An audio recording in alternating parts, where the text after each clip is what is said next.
So one particularly fascinating part of the medieval era is the development and use of helmets, a vital piece of equipment in case you got twatted round the head with an axe or sword, with one particularly fantastic one being the Great Helm. The Great Helm, which is perhaps the most famous style of medieval helmet, is a great example of the medieval arms race first seeing use in around the late 12th century as facial protection became the next big thing in battlefield fashion. The Great Helm evolved from the nasal helm firstly into the enclosed helmet as knights were pretty eager to protect their faces on the battlefield as they would be charging against other mounted knights with lances, and those lances would be aimed at the facial weak points that were visible in the nasal helm, or just a direct lance blow against you which shot up into your face. Soon the neck plates were extended to join with the face to make the full Great Helm that we know today, and this was worn over chainmail coifs and servalier helmets, offering you 3 layers protection so blows to the head would often be non-fatal, and you could also take your helmet off during combat and still be protected on the head.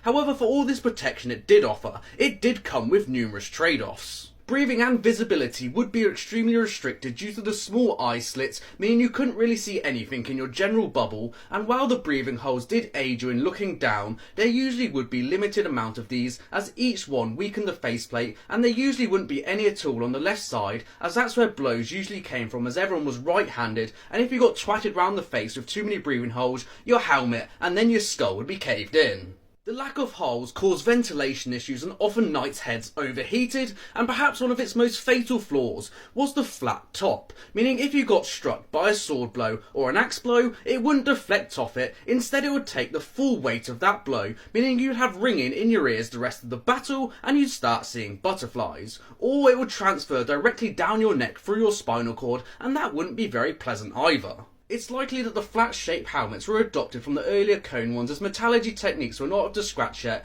to make a full curved single plate without weakening the helmet massively, as well as the knights who were wearing these things more focused on blows from the front from lances and swords, and if you were mounted on top of a horse, it was pretty hard for someone to get a swing over the top of you while you're that high up. In period out of the time, we do see knights with helmets having their head fully cleaved through by weapons, here and here, although some creative liberties might have been taken in this artwork. It wasn't long before the helmet adopted a more round shape towards the top to try and deflect blows better. Decorations were also lavished onto these things, as numerous artworks show them in different colours, as well as crests added to the top for a bit more battlefield identification, as once you put the full helmet on, no one could see who you were. And it also told the enemy you had a bit of money and were worth taking captive, with one of the most famous examples of these crests being the Black Prince during the 100 Years' War. By the 14th century though, the Great Helm had pretty much run its course, as blunt and piercing weaponry began to dominate the battlefield in response to the greater armour developments, and it was only used in tournaments from now on for its original purpose of deflecting lance blows,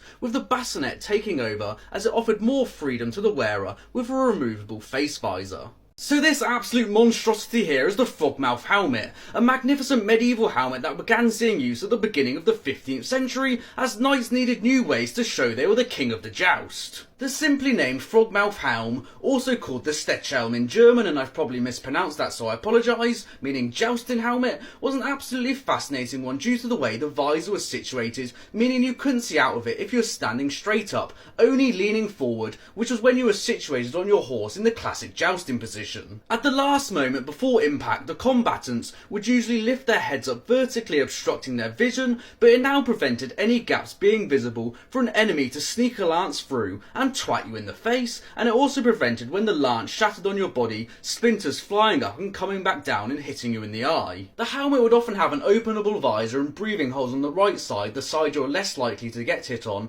as well as being strapped to the wearer's cuirass, so when you were hit it wouldn't go flying around everywhere, and it also spread the impact of the hit on your helmet across the rest of your armour. There is little to no evidence that these helmets saw use outside of the joust on the battlefield, as they'd be pretty useless as you couldn't see straight forward, as well as these things being made thicker, heavier and more reinforced to withstand massive member hits to the face. However, despite all the protection these things did offer, they weren't foolproof, as in 1559 King Henry II of France was having a joust and part of the lance slipped through his visor and got lodged in his forehead, killing him 10 days later due to an infection. And finally, the gap in the visor does closely resemble a hole in the ground, so you could call it a helmet ditch, because medieval armourers knew the importance of the old medieval saying that went, if you make ditches, you get bitches. So this absolutely majestic piece of medieval armour that could save your life if you got twatted round the head is the Bascinet helmet, something that began seeing more use and becoming more prominent on the battlefield in the 14th century due to the ever-changing nature of medieval warfare. The Bascinet, which gets its first mention in history in late 13th century Italy, is believed to have its origins in a steel cap which was worn below mail coifs and helmets known as the servilier, which added a second layer of protection for the wearer, with the Bascinet having a more pointed skull.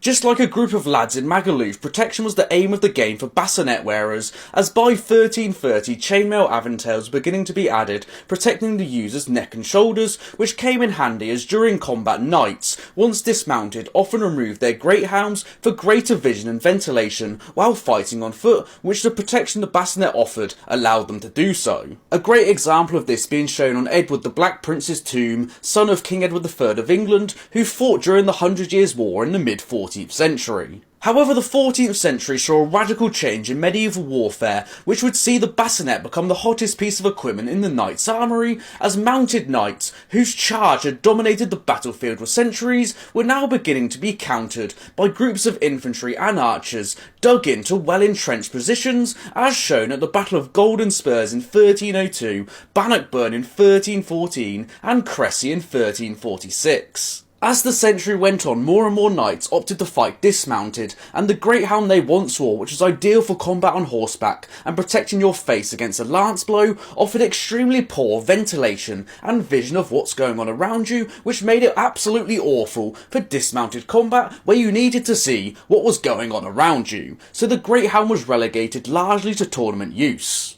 To make up for the loss of facial protection, visors were added to the Bascinet, at first just a nose piece called the bretache, and then full facial visors, attached either by one hinge known as the clap visor, or by two hinges, and these things were entirely removable. The coolest one of course being the Houndskull, from the German Hound's Hood, or just known as the pig-faced Bascinet, which offered greater ventilation to the wearer and better at deflecting blows onto your face, and this area here acted as a crumple zone, so if you were struck, it wouldn't batter your face. However, the eye slits were a big target, for when you were down on the floor, someone would stick a knife straight through them and batter your eye, which could of course be protected more with steel bars running across at the cost of some vision. By the early 15th century, rounded visors were adopted, and knights who wanted the greatest protection opted for the Great Bascinet, where the chainmail aventail was replaced by plate neck pieces. However, this was often cumbersome for the wearer. The Bascinet soon began to be replaced in the latter half of the 15th century as full facial alternatives which were lighter and more mobile became available, such as the armet and the sallet.